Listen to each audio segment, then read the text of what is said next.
Hello and welcome to a new episode of my vlog.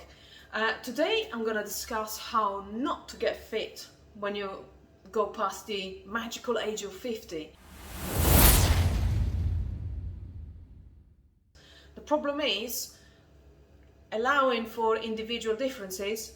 As you get older, although things change gradually, it feels almost as if overnight everything that you've done up to the age of 40 to stay fit, to stay slim, to be really good at sports, it just feels like it stops working like overnight, just like that.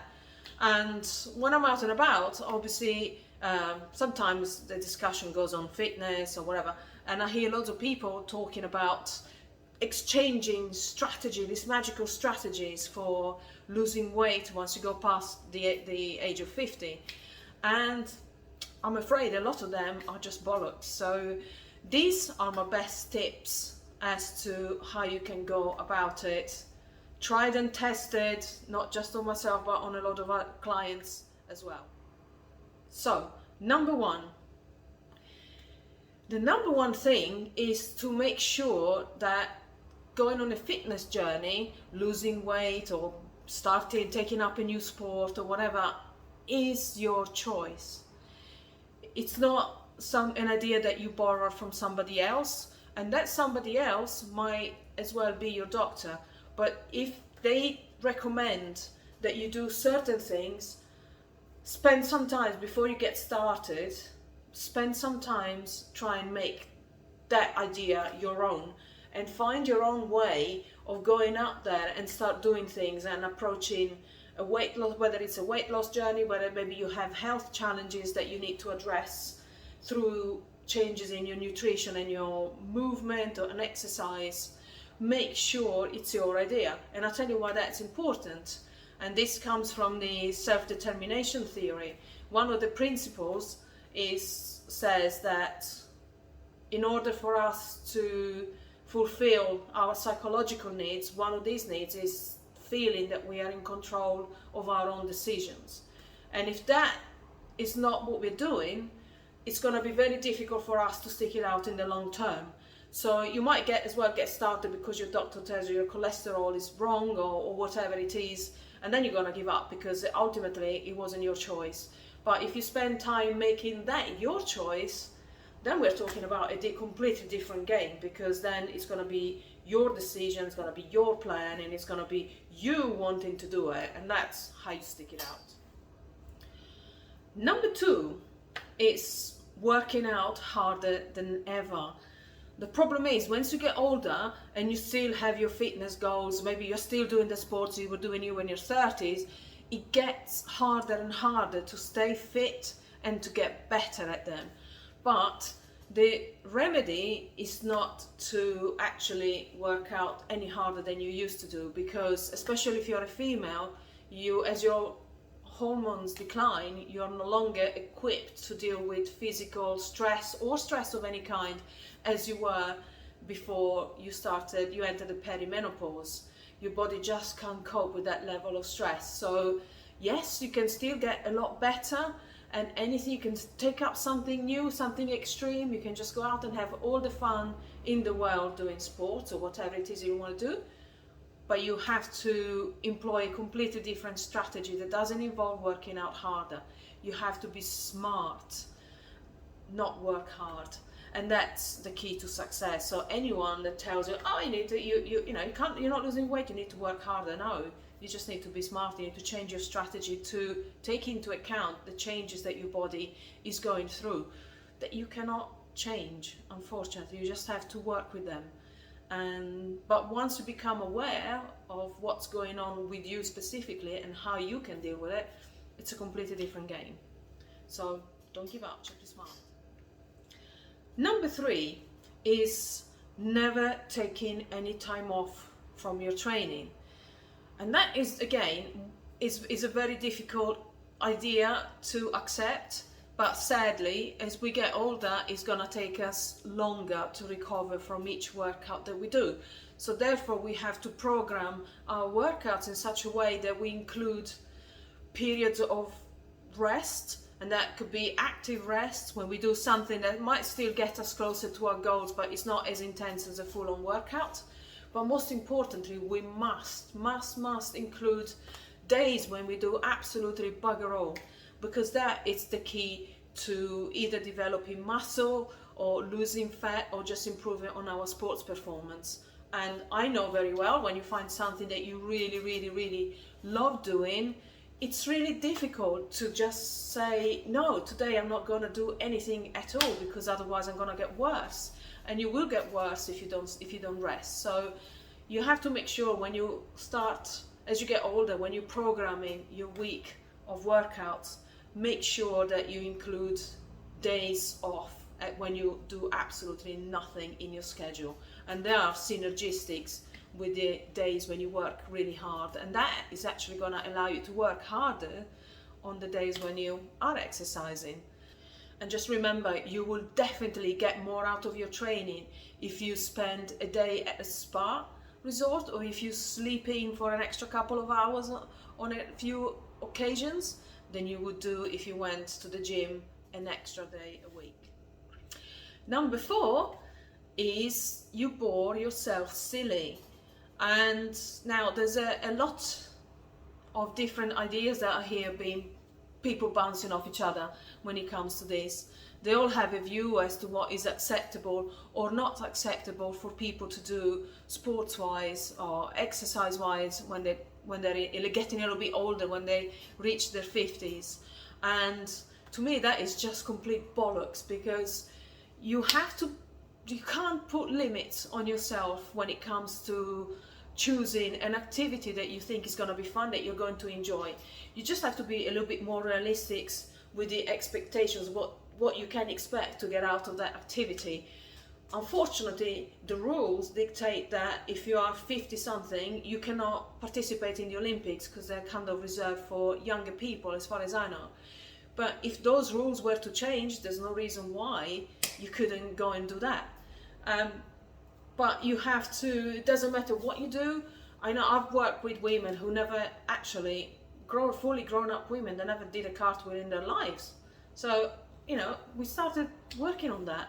And suddenly, with a little bit of planning, a little bit of going about it in a different way than you would do with a child teaching, we got there eventually. Obviously, they would never win a gymnastics competition, certainly not at the Olympics, but they learn to do the cartwheels and they can have fun. So when they don't know what to do, they can't be bothered to do a full-on weightlifting workout, they're just going to go out and do cartwheels, and that's a workout in itself. So you just have to change the way you approach your progressions as you're doing stuff that's perhaps not considered age appropriate when you get older.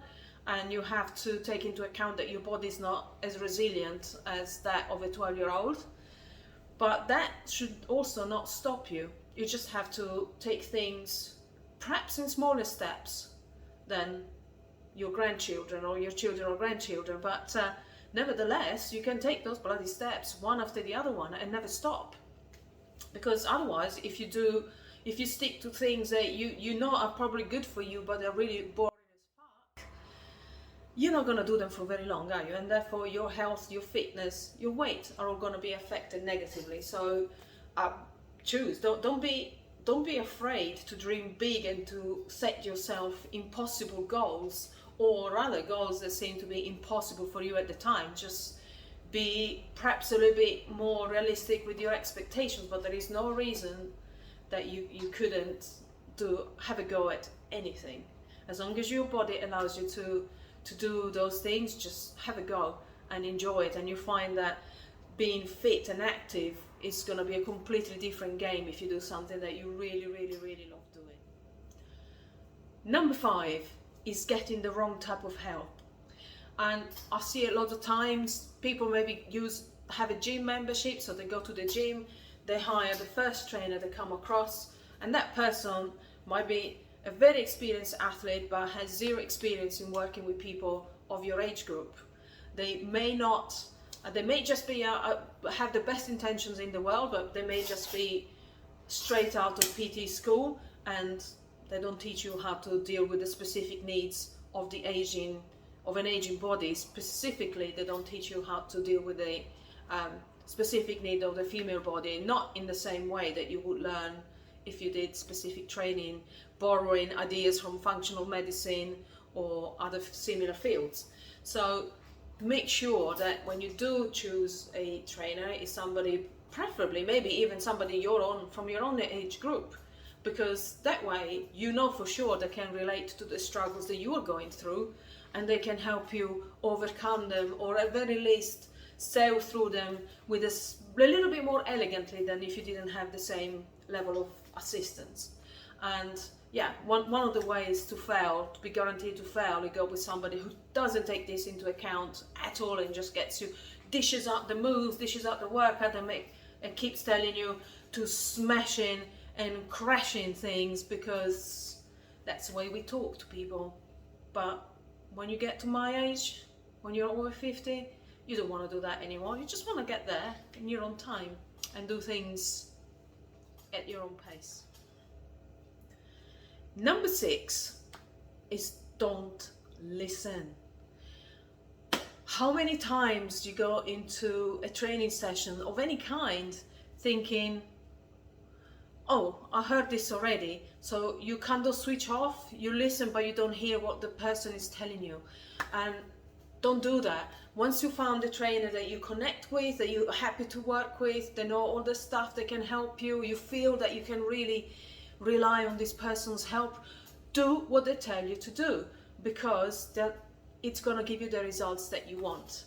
And it's just so easy to switch off, and we all do it all the time. We just assume that we know it all, so therefore we miss out on hearing things from this person's perspective, which will be slightly different than our own. So resort to mindfulness, make a concerted effort to actually paying attention to what they're telling you and really take it on board. And remember, if they developed a method over a number of years working with lots of different people, if you stay within that kind of paradigm, it will probably work within their framework. It will work for you as well, because they will be experts in making that particular method work for the client. So stick with it, listen, hear what they're telling you, and then go and do it without fail. And finally, we come to number 7, and that is don't neglect your diet. And it's not just about the fat loss. When you're on a fitness journey, especially if you're trying out a different sport, something you've never done before, your nutrition needs to change according to what you do. And people will probably say, oh yeah, that's obvious, but how many do actually do it?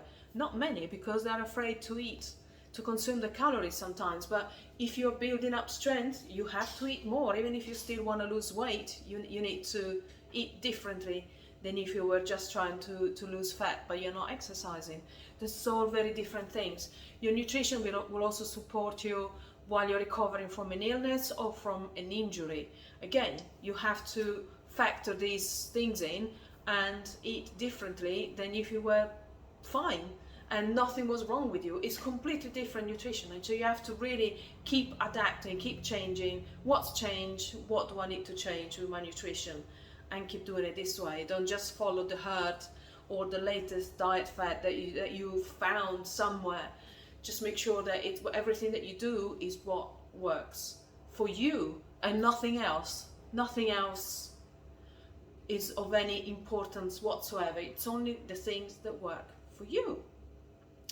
And I shall leave you with that. So just to recap, if you want to be fit and fabulous after 50, make sure that it's your idea to get fit. Find an impossible goal to reach that will keep you reaching for that goal for a very long time, and learn to love the process of getting there. Pay attention to your nutrition, train smart, not hard. I hope this helps, and thank you for watching.